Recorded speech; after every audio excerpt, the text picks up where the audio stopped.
উদ্দেশ্যে, বাংলাদেশের জাতির উদ্দেশ্যে, ছাত্রদের উদ্দেশ্যে আজকে ভাষণ দেব। এই ভাষণে একটু হেরে নেওয়া হবে ইনশাআল্লাহ।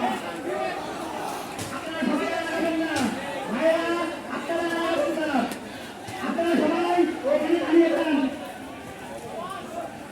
আমাদের ফলো করুন, আমাদের ফলো করুন। আপনারা ওখানে দাঁড়িয়ে পড়েন, আপনারা দাঁড়িয়ে পড়েন, আপনারা সবাই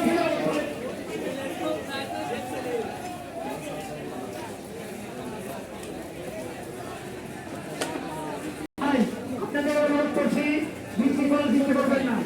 আমাদের শান্তিপূর্ণ এই আন্দোলন আপনারা বাস্তবায়ন করতে সাহায্য করুন।